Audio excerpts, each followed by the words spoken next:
이번 시간에는 우리 국세청 홈택스의 연말정산 간소와 관련되는 정보들을 한번 확인을 해보도록 하겠습니다. 우리 앞 시간까지 우리 보험료, 의료비, 교육비, 기부금, 그 다음에 신용카드 뭐 이런 부분들을 쭉 다 공부를 했습니다. 그죠?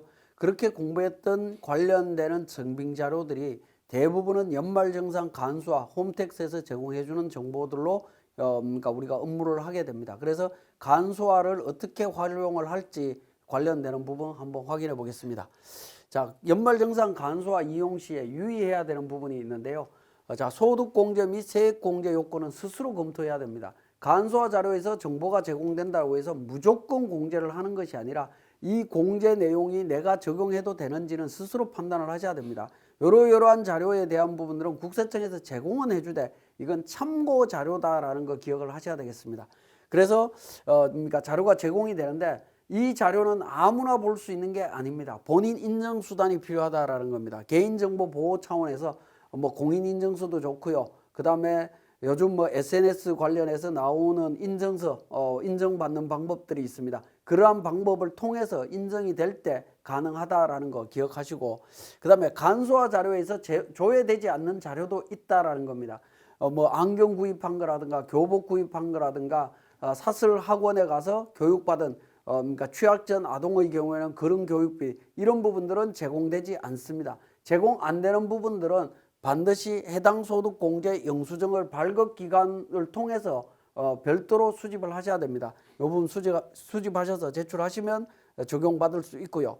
그 다음에 간소화 자료는 개인의 자료만 받을 수 있는 것이 아니고요.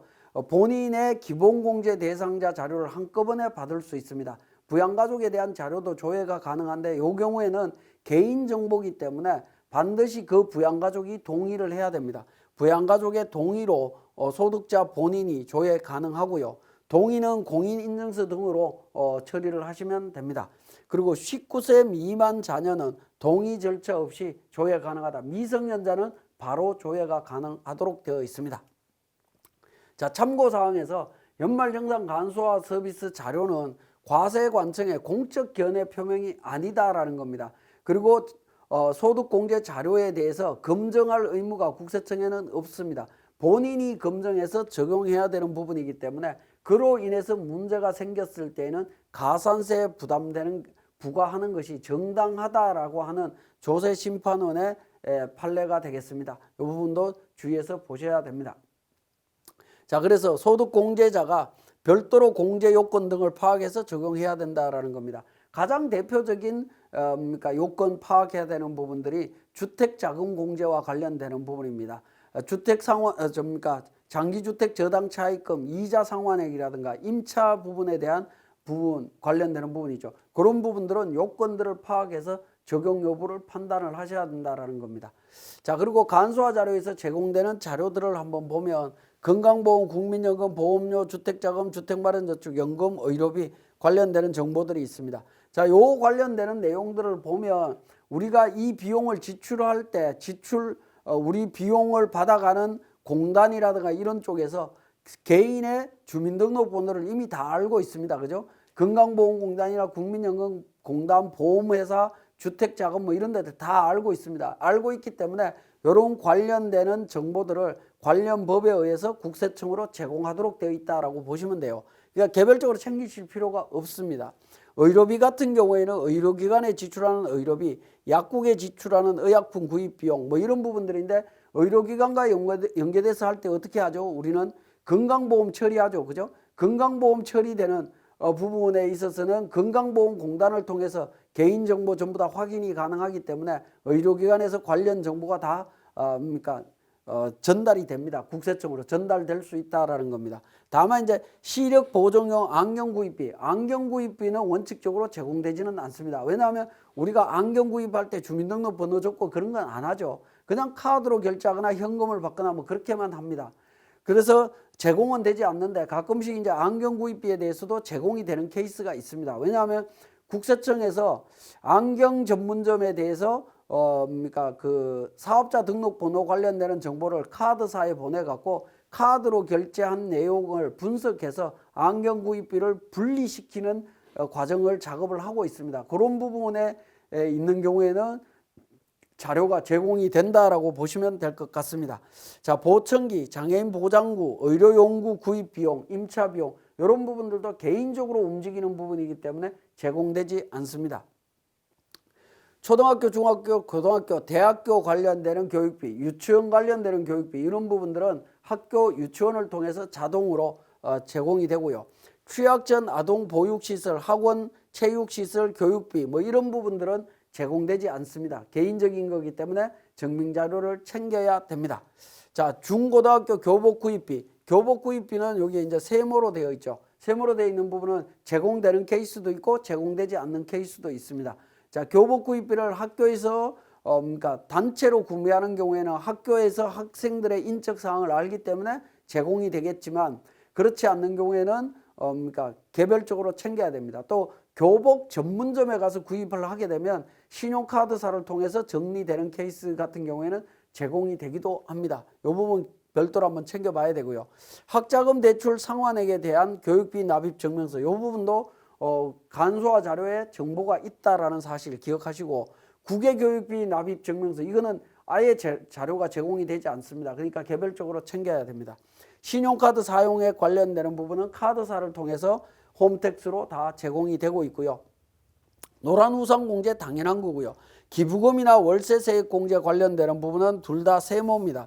자, 기부금은 특히 제공이 된다 하더라도 일부만 제공되기 때문에 무조건 영수증을 다 기부금 영수증 챙겨서 업무를 하셔야 됩니다. 월세세액공제도 LH공사라든가 이런 쪽에 월세 연결되어 있는 케이스는 제공이 되겠지만 그렇지 않는 경우에는 개별적으로 다 그러니까 자료를 챙겨야 되는 부분으로 이해를 하시면 되겠습니다. 자, 간소화 자료에 제공되는 부분들을 정리를 해보면 실손의료보험금 수령액 자료도 제공이 된다라는 겁니다. 그래서 실손의료보험금을 연말정산 간소화에서 연말정산할 때 반드시 의료비에서 차감해야 된다라는 거고요. 실손의료비를 차감하는 연도는 진료받은 연도라고 보시면 됩니다. 진료받은 연도로 가서 차감을 하셔야 됩니다.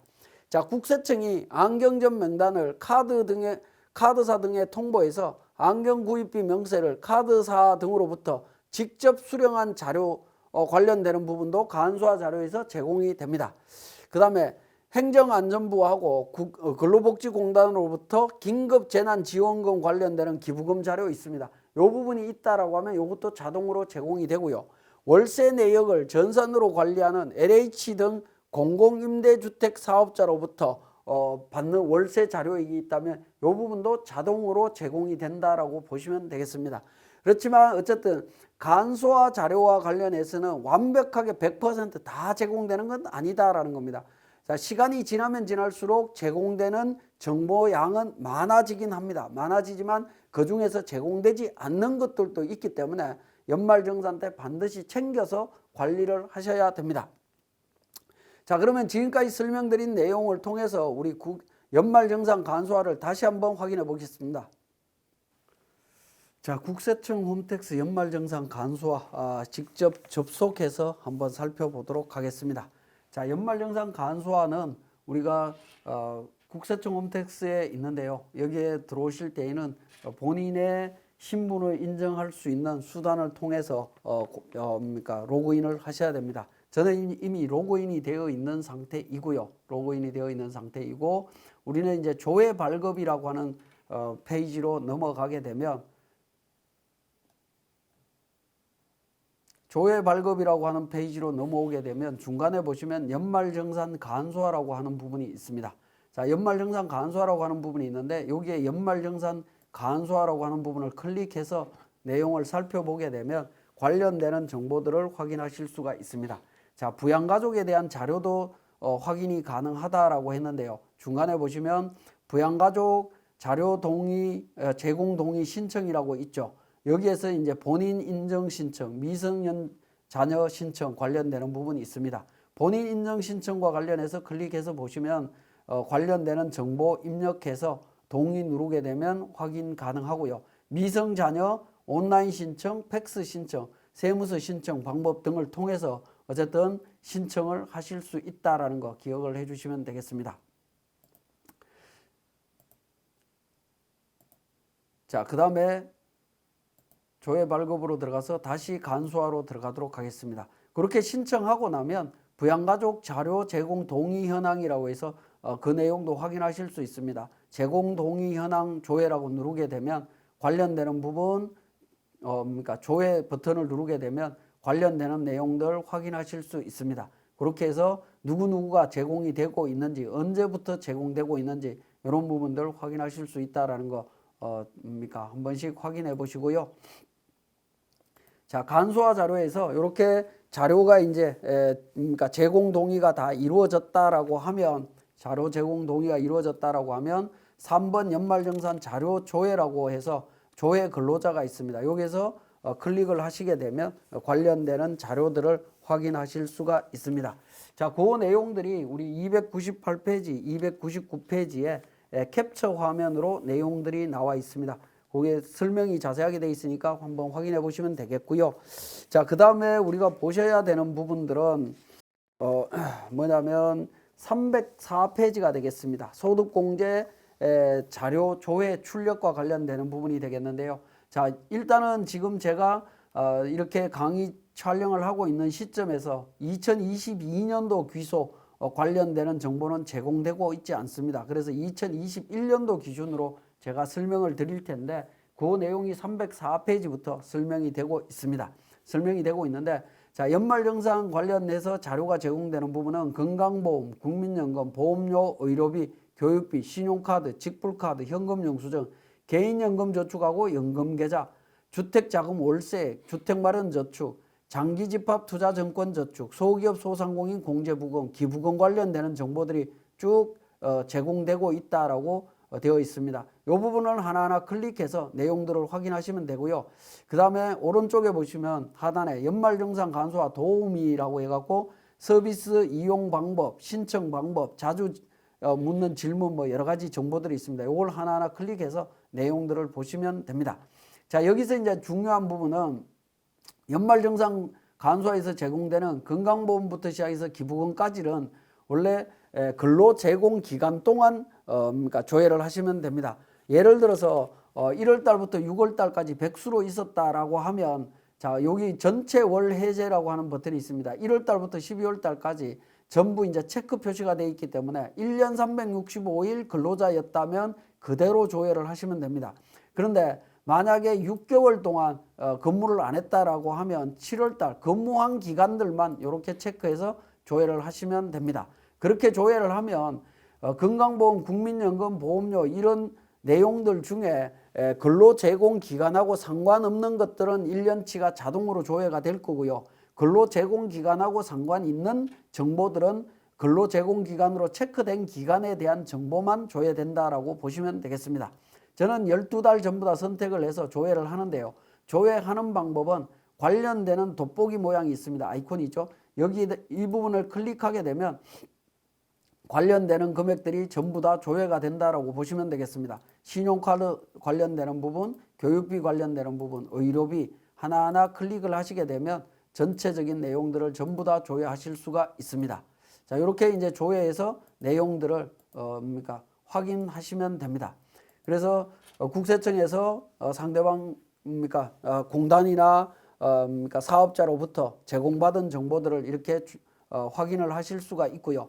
자, 예를 들어서 신용카드 관련되는 부분을 보시게 되면 신용카드 사용 금액에 대한 정보가 나오면서 오른쪽에 신용카드 관련되는 설명이 또 나오고 있습니다. 여기에 어떻게 제공이 되고 있고 어떤 내용이 있다라는 거 확인하실 수가 있다라는 겁니다. 그렇게 확인을 하셔도 한 번 정도는 읽어보셔도 좋습니다. 자, 의료비 같은 경우에도 마찬가지죠. 의료비 지출 관련되는 부분이 있고요. 상단에 보시면 안경 구매 정보라고 하는 부분이 있습니다. 요거 클릭하게 되면 안경 구입과 관련되는 내용 나옵니다. 내용이 나오는데 여기에 내용들을 한번 읽어보시면 본인과 부양가족이 안경점에서 신용카드로 결제하거나 현금 영수증을 받은 내역이다 라고 되어 있습니다. 지출 내역이 본인 및 부양가족의 시력 보정 안경 콘택트 렌즈 구입한 비용에 해당하는 경우에는 안경 콘택트 렌즈 구매자란에 구매자를 선택한 후 등록하기를 눌러서 처리하면 된다라고 해서 자세히 설명이 되어 있습니다. 이 부분을 등록하기를 누르게 되면 등록하기 눌러서 처리하실 수 있다라는 부분이 되겠습니다. 자, 그렇게 이제 세부적인 내용들 나와 있고요. 그 다음에 오른쪽에 보시면 의료비 관련되는 주요 문의사항에서 실손보험금 관련되는 부분이 있죠. 근로자가 직접 부담하지 않는 보험회사 등으로부터 지급받은 실손의료보험금은 의료비 세액공제 대상이 아니다라고 내용이 나와 있습니다. 이런 부분들 한번 읽어보시고 정리를 하시면 도움이 될 것 같습니다. 자, 이렇게 이제 조회된 정보들은 한 번에 내려받기라고 하는 메뉴를 통해 갖고 내려받으시면 됩니다. 내려받기 누르게 되면 하단 부분에 관련되는 정보가 있는 부분들은 전부 체크가 되고요. 여기 문서 열기 암호 설정이라고 되어 있는데 암호를 설정하게 되면 관련되는 정보는 우리 세무사랑 프로로 연동할 때 연동할 수가 없습니다. 그래서 문서 열기에 암호 설정 없이 그대로 내려받아서 PDF 파일을 우리 세무사랑 프로와 연동해서 사용하시면 됩니다. 자, 그렇게 활용할 수 있다라는 부분 말씀을 드리고, 자, 그 다음에 우리 관련되는 의료비라든가 교육비라든가 이런 부분들 지출된 부분들을 우리 클릭을 하게 되면 오른쪽에 상세 내역에 대해서 정보들을 또 확인할 수 있는 부분들도 있습니다. 자, 이런 부분들도 참고로 봐주시면 되겠고, 자, 간소화 자료에서 이렇게 제공되는 모든 정보에 대한 부분들은 결국에 내가 공제받아도 되는지 여부는 요건들은 별도로 확인해서 적용해야 된다라는 거 다시 한번 말씀을 드리겠습니다. 그 내려받고 우리 그 간소화 자료에 대한 부분들을 제출하는 방법은 우리 308페이지부터 설명이 되어 있죠. 한 번에 인쇄하기 또는 인쇄 점자 관련되는 부분이 있는데요. 한 번에 인쇄하기라고 하는 버튼이 이제 우리 PDF 파일로 내려받는 부분입니다. 그러면 건강보험부터 시작해서 기부금까지 전체 내용을 PDF 파일로 내려받을 수 있다라고 보시면 되겠습니다. 근데 간혹 이거 제출할 때 보면 건강보험만 또는 기부금만 신용카드만 각각 개별적으로 이렇게 내려받는 경우도 있는데요. 그렇게 내려받으실 필요 없이 일괄 내려받아서 제출을 하시면 되겠습니다. 자, 국세청 연말정산 간소화 자료에서 정보를 확인할 수 있는 방법에 대해서 설명을 드렸습니다.